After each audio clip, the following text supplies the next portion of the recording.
Hello, Stephanie. Stephanie Craft Shealy. I said it right. Right by you, your organization. Well, one, thank you for being here. Again, like I have to thank everyone. Like this is a quick turnaround because shit is happening now. So I appreciate you taking the time to just jump in this with me, and share the work that you're doing and just share what the fuck we gonna do. So anyway, so can you just introduce yourself, tell us what your organization about, all that kind of stuff. Yeah, I'm Stephanie Kraft Shealy. My pronouns are she, her, and I'm a lawyer. I'm licensed in Missouri and Illinois. I've been a judicial bypass lawyer, which means I help young people get access to abortion care through a court process when they can't involve their parents. And my organization, Right by You, is an all options, confidential, and anonymous text line that helps Missouri teens access abortion care in a state with one clinic that doesn't really provide very many abortions and a very confused set of laws around youth access, and in a state with a lot of restrictions that borders a lot of states with heavy Any restrictions? Yeah. yeah, it's just a mess basically. So can you give us like a brief understanding of the current process for people under 18 seeking an abortion without parental consent, I guess would be the word, but yeah. So it actually depends on the state. So some states have no requirement at all. Very few states. Illinois is about to be one of those states on June 1st. It has just repealed its parental notice law. But for those states that do, that there are 37 states that do require some parental involvement. And some states require notification, so telling the parent. Some states require consent, so getting permission from the parent. Sometimes those can be functionally the same, sometimes they're not. Yeah, I'm like, what does that mean to tell them? Like how do you prove that you told them? Oh, so the clinic either has to call them or send like a certified letter often. So it's usually Wow. the clinic's responsibility to make sure that the notification or consent happened. And so that can create a lot of issues in itself. So you can imagine that a clinic might require an adult to show up with identity documents that link them to the young person and all of the equity issues that can cause. So Missouri is a consent state. So that's the kind of higher bar. You have to have permission, not just tell the parent. And all the states that touch it besides Illinois are also consent states. Illinois is right now a notification state, is about to be a no parental involvement state. But in every state that requires parents to be involved, there is a constitutionally mandated court process that basically a young person goes before a judge and tries to make the case that they're either mature and well enough informed to make this decision for themselves, or that it's in their best interest to do so. So something about their circumstances is compelling enough that it's a safety issue or something. And so courts vary a lot in their understanding of this, whether they understand that it is even required, whether they have a process set up to protect the confidentiality of a young person going through the process. You can imagine things like just the case getting filed in an electronic court system could compromise the confidentiality. So there's all these things you have to think about with that. And then just the matter of getting out of school and getting to court, when for a lot of young people, they're supposed to be somewhere or someone is alerted that they're not there. So So how does that so when we think about, so if a teenager uh gets pregnant, and what is the time frame into actually receiving an abortion, right? Because I would imagine, one, there's the research part of it. They're trying to figure out what do I even need to do, right? They might not have the information easily accessible to them, which I'm guessing a great majority don't. And then two, like you said, that whole process around if they have to get, the consent or this, or if they do have to go to the court and all other stuff, how long does that take to even get to the actual procedure? Yeah, it totally varies. And you're right. haven't seen research on this. I don't know if it's out there, but like my sense is that young people, the first time they find out that this judicial bypass process exists is like after they're pregnant and they're searching. So it's like that process of like trying to find, is there a lawyer available? So like some states have a legal resource set up that is specifically for this, and they have an online presence and you can find them. In other states, it's like very unclear how you even get this, and calling the clinic is sometimes helpful and sometimes it's not. And so it can be really, really challenging. And there are studies out there about the ways that it delays care.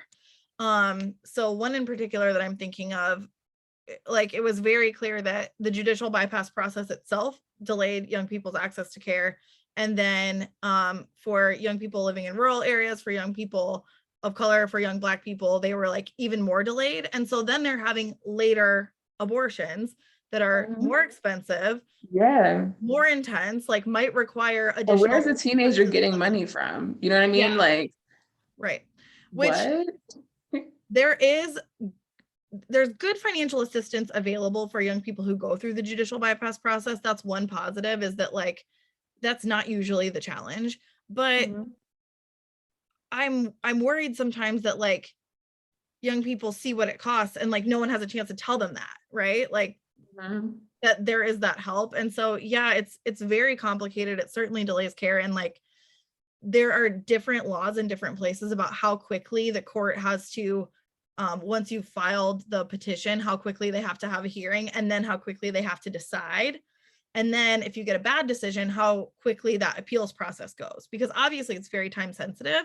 But so like some courts, I can't think off my head exactly, but like some courts, it's a matter of like just a couple of days or a few days. Others, and it also depends on like, is the court generally willing, like this particular judge generally willing to grant these if the right case is made, or are there judges out there that like don't want to grant these, or they're like, so it's still like, even though it might be legal and quote unquote accessible to some level, you're still dealing with the bullshit of like, what judge am I working with, right? Like, are they just personally against us and like I'm just not going to get a yes regardless, or you know, am I working with someone who's more willing to do that? Yeah, and like some courts, if you call them, I mean, they've studied this in Missouri, if you call them, they like don't know that this is a requirement, that they provide this, and they might say abortion is illegal, I'm gonna transfer you to the prosecutor's office. I mean, just ridiculous answers. Wow. And when you think about like young people interacting with the courts, like again, it overburdens young people whose previous interactions or their family's previous interactions with the court system have been extremely harmful and traumatic, and now they have to go and basically like beg for the right to make decisions about their own body, and it's quite upsetting. Yes, it is a lot. So we're thinking about post Roe, right? Like if Roe gets overturned, what does that mean for Missouri, one, and then specifically, what does that mean for teens? Like, it's bad. So Missouri, and also like I think we might have moved now from if to when. Yeah, exactly. But so, I mean, Missouri already has, like I might have said earlier, one abortion clinic. It's on the far east side of the state. And it provides very few abortions because the state has basically regulated the ability to provide abortions in like a timely and humane manner just out of existence in a clinic setting. Telemedicine abortion is outlawed in Missouri. And so the vast majority of abortion seekers in Missouri are already going out of state. The state is actively trying to pass measures that would punish anyone who helps someone go out of state. Like that's the next thing they're going to do. And if Roe falls, when Roe falls, there's a trigger ban already in effect in Missouri, which is it will be fully outlawed. Yeah, for sure.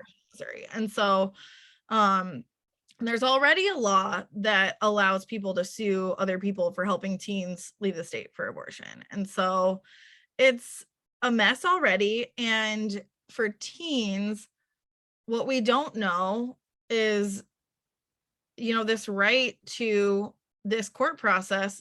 So right now there's parental consent, and the Supreme Court found that there had to be another avenue. There had to be this way that you could go to court, and because there were situations that were so unsafe or so like untenable for a young person to be able to involve their parents. So they said that constitutionally they have to have another avenue.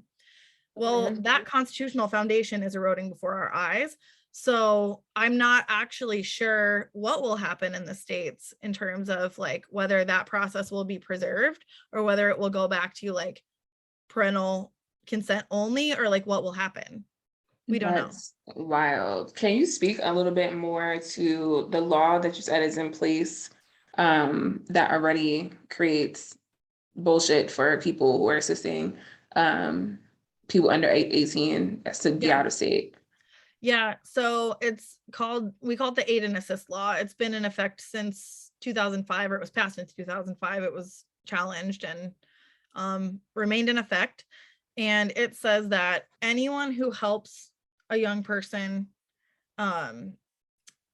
access abortion care without going through the parental consent process in the state of Missouri can be sued by anyone who should have received that consent. So like their parent or their legal guardian can sue the helper. And so that there's no exception for like, okay, but they went to Illinois and they went through the proper court process in Illinois. There's no exception for that. So they would have to get parental consent or a judicial bypass in the state of Missouri, even if they were going to go to Illinois and get another bypass in order to comply with this law and not be at risk of being sued. Now, what help means is really important because informational support is protected by the First Amendment. And so it really comes down to like, are you providing material like a ride? Are you providing money? Those types of things. And so on our text line, we've had to be really conscious of that. And so although I wish that we could provide more practical support, like we really are limited to providing medically and legally accurate information and like patient navigation because we can't cross that line. So in that regard, you know, thinking about folks who are providing support, help, abortion doulas, you know, providers, whoever, what legal things or ramifications should they be, or possible ramifications should they be aware of post Roe? Well, I think anyone who tries to manage their own abortion outside of whatever process is legal in the state or states that they're interacting with is at risk of being criminalized for that, or at risk of being sued for that, depending on how the laws shift and change. And yeah, anyone who helps and anyone who you know, tries to self-manage. And so which, you know, I like right now we think of, well, no, that's not, let's just not. Here's what I'll say. There are great legal resources out there for this exact situation. So one thing that like folks should be aware of is that If When How has a repro legal helpline that is specifically set up to provide legal advice to people who are considering self-managing or who are self-managing, and people who are helping them, so they can understand the legal risks that they're taking and the options that they have. So that's a great resource. We'll definitely list that as a resource. Yeah. Because that's a good one. Because this legal part, baby, that's the part that is so, I mean, all of it's scary, of course, but it's like, who's going to get criminalized for what? You know what I mean? Like, for giving someone a ride or tell, you know, like what is that going to go into? So another question. Sorry. What'd you say? Can I add one thing? Yeah, for sure. People should, you obviously know this, but everyone should know that the medication abortion, like the experience of it, is clinically indistinguishable from miscarriage. And so it is not a requirement that anyone tell anyone at like any healthcare provider, you know, should they seek emergency care or something, that how this miscarriage came about. That's there, you're not required to disclose that. And there's no test for it. And so if it was taken orally, no one will know. If it's taken vaginally, there might be remnants. So people should just I mean, I think that's really important to know, especially in this, you know, possible, heavily on the possible post-Roe space, right? It's like, how do you protect yourself? And also like not wanting people to put themselves in danger because they're so fearful of going to be seen when they actually need to be seen, right? So it's so much to this. So my next question for you is, thinking about this post-Roe way of existing, one of the things that I'm like really framing up at like in the form of like being a birth neo-terrorist is always thinking about like this part of innovation and possibility.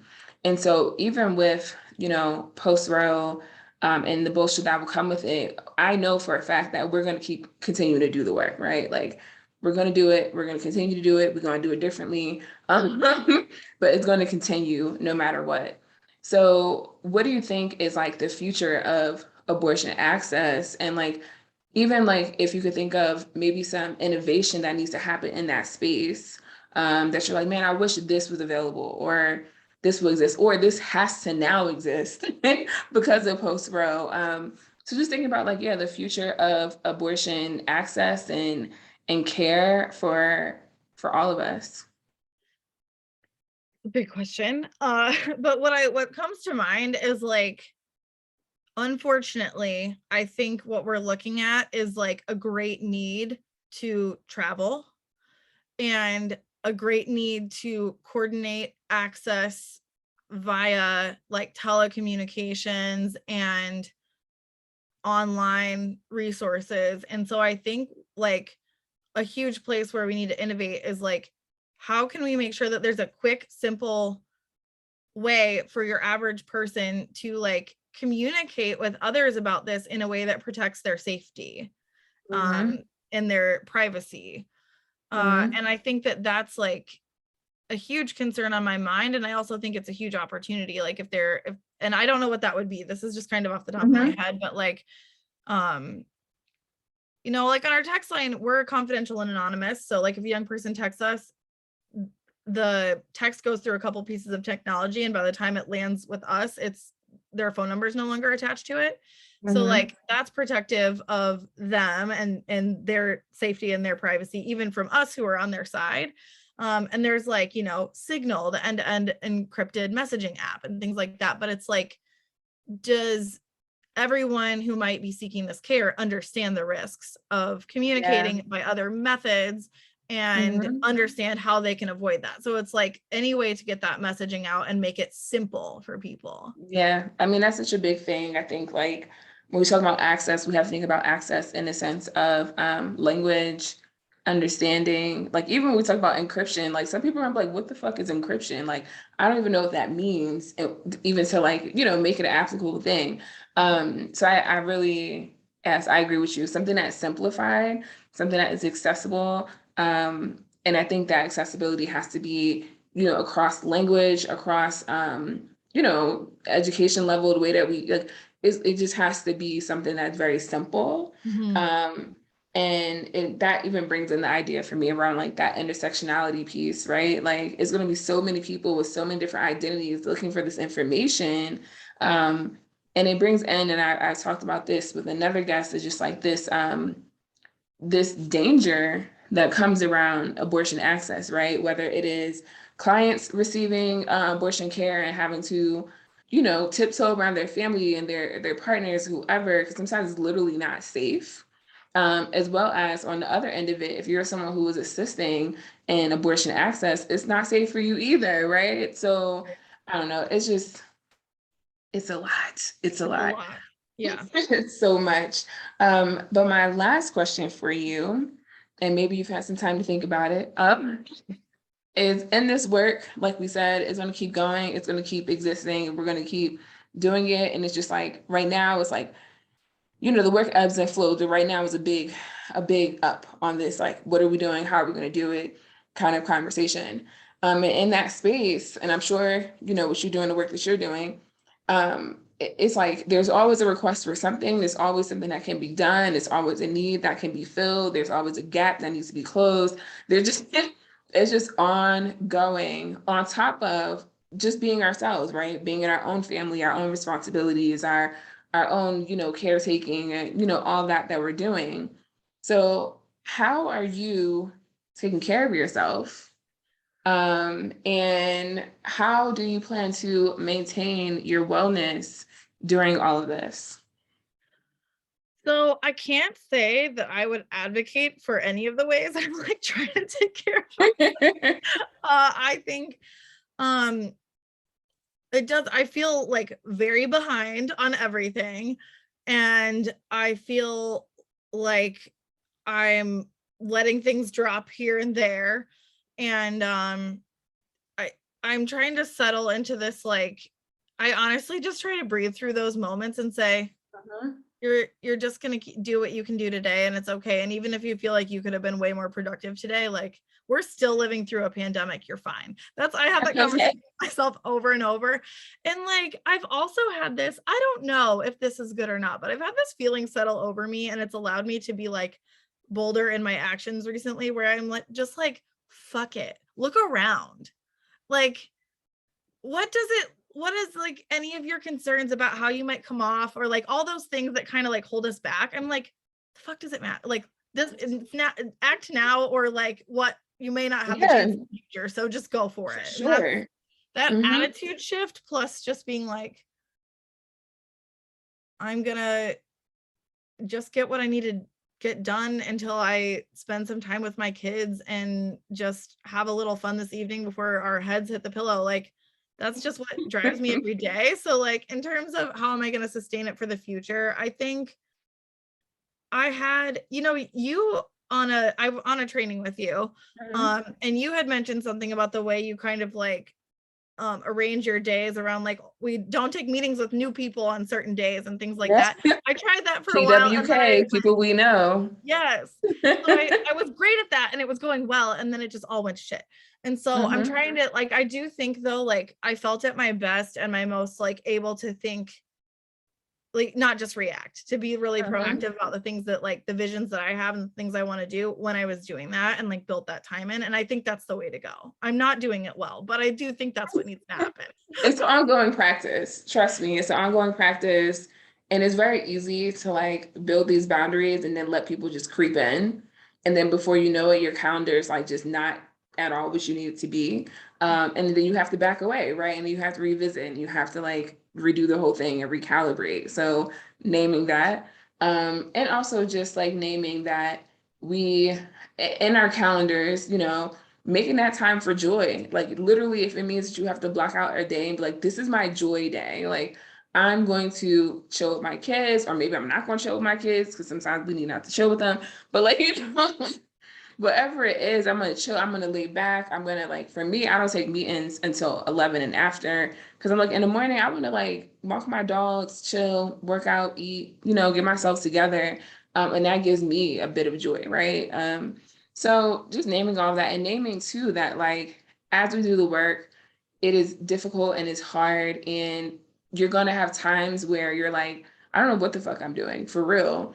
And like, you know, my self-care has gone to trash, but it's but it takes community members, you know, even in this dialect, right, to be like, or in this dialogue to be like, what you're doing for yourself. Let me remind you that that part is also just as important as doing the work, Mhm. right? Because in order for us to be sustainable, right? Because this is it's not like this road thing is going to be like a month long and then it's done and this and then we move on with life. No, it's going to be this ongoing thing that we are battling with the you know the side effects of it that we're not even aware of right now in this moment. So understand that the work is always going to be there. It's always going to be there. but also you have to take care of yourself in order to maintain doing the work. So That's a good reminder. Thank you for that today. so can you give us anything that you want us to know about, like contact information, any of that? Yeah. So I guess I'm on Instagram at Craft Space Sheely. It's, KRAFT space SHELEY. Is probably the best place to find me. I can like send you if you want to attach like email or anything to this. For And sure. then Right by You is on all social channels at text Right by You. Got you. Well, thank you so much for your time today and for taking time away from the training you were doing. I appreciate you. And yes, I want to see more of the work, but I also want to see you taking care of yourself in the mix. So Thank you. thank you Thank you for having me. again.